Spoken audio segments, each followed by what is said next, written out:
Beyond the System by G. Kitsune. Chapter 6. No looking back. The silence stretched, heavy and suffocating. Every pair of eyes in the back room darted between me, the bald, groaning boss on the floor, and Amber, kneeling at his side. But I didn't look at him. My gaze stayed locked on her, Amber, the girl I had thought was at least a friend. So, I said slowly, my voice slicing through the silence, all those little comments about cozying up to him, were they really jokes, Amber? Or were you helping him? Did he pay you to wear me down? Until I finally said yes. Amber's eyes flicked toward me, unreadable for a moment. Then, with a sharp breath, she stood, her expression twisting. "What's the big deal?" she snapped. "I was just trying to help you get some extra spending money. And come on, he doesn't look that bad. Why not use what you've got? Why be so stuck up when you could cash in on the beauty everyone else envies?" How could she say he was approachable, with a straight face, ignoring the fact that his appearance had all the charm of a wet sock left under a dumpster? He was also more than twice my age. Was she seeing him through drunk goggles? Or had greed completely rewritten her eyesight? Her boldness struck me harder than a slap. I laughed into my hand, low and bitter. "So that's really what you think of me? That I'm just some prize to be sold off? That I don't even deserve the right to choose for myself?" Amber's lips curled, and she let out a loud, mocking laugh. "Choose? Please, keep acting like you're above it all, Chloe. But in the end, you're just going to end up alone. No man will put up with you. You'll never have a meaningful conversation with the opposite sex, not with that attitude." The words bounced off me like pebbles against stone. I just tilted my head, staring at her with cool indifference. "And why?" I asked softly. "Does that matter so much to you? Is it because of the payday you just lost? Is that it, Amber?" Her face tightened, but she didn't answer. I took a step closer, my eyes narrowing as the last pieces finally clicked into place. "To think you were this ugly inside, all this time," I said, my voice low. "You hid it well, Amber. I'll give you that. But now I see you for exactly what you are." My chest rose with each breath, anger tightening around every word. "And since you were so sure I just needed to be pushed in the right direction, did it ever once cross your mind that I'm not actually into men at all? That I've never looked at one and felt even a spark of attraction?" Her reaction was almost comical. Amber's jaw dropped, her face twisting as if I'd just confessed to murder instead of preference. A couple of the employees standing near the door looked equally stunned, whispering to each other as the tension climbed higher. I clenched my fists, heat surging through my veins until my whole body felt ready to ignite. "Fuck this place," I said, the words tearing out of me sharper than I expected. "And fuck you, Amber." I almost never cursed. I hated how ugly it sounded leaving my mouth. But right then, staring at the girl I had once mistaken for a friend, ugly felt exactly right. Golden fire flared to life in my palm, burning bright and hot, crackling with divine energy. Gasps filled the room as the light illuminated every stunned face. I raised my hand slightly, letting the flame dance higher, a clear message to everyone watching. "I awakened last night," my voice firm and unwavering. "From now on, I'll be entering gates. I'll carve out my own future, and I'll never have to lower myself to trash like you." The mark on my hand pulsed warmly, Inari's presence brushing against me with approval. It was a great feeling, knowing someone would always be on my side no matter the situation, something I'd missed since losing my parents. Behind Amber, the boss groaned, pushing himself upright. His bald head gleamed with sweat as his beady eyes locked on me.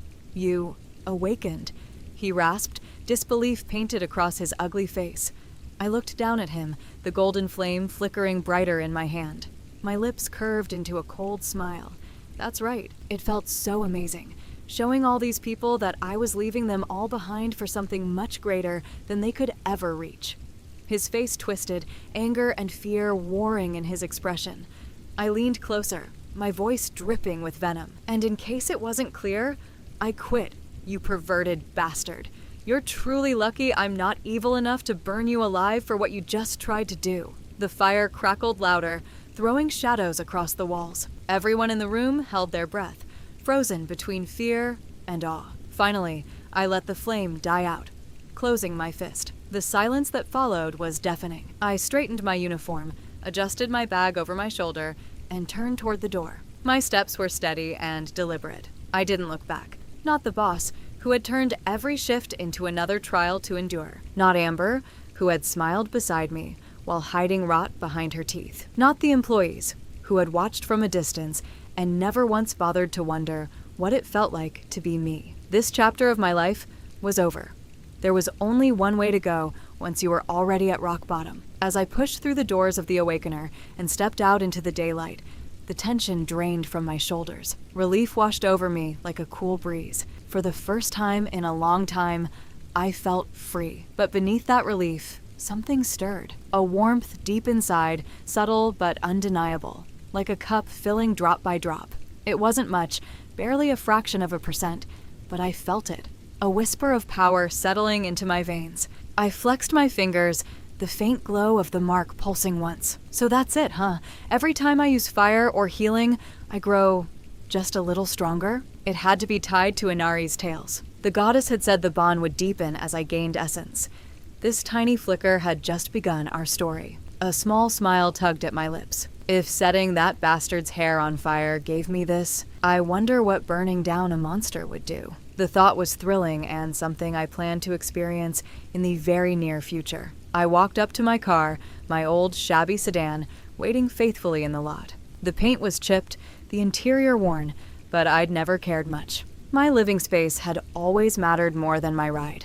Still, the thought of finally earning real money, of maybe upgrading to something that didn't sound like it was coughing up bolts every time I turned the key, made me grin. Awakeners money. Even at the lowest ranks, hunters made more in a day than I had in a month of smiling at drunks, and if I proved myself in gates, the numbers skyrocketed. Just the thought made my pulse quicken. My next destination was obvious, the Hunters Association. There was no way to enter a gate without registering first. Every entrance was guarded, and hunter expeditions were monitored from start to finish. The only exception was if a gate spontaneously opened around you.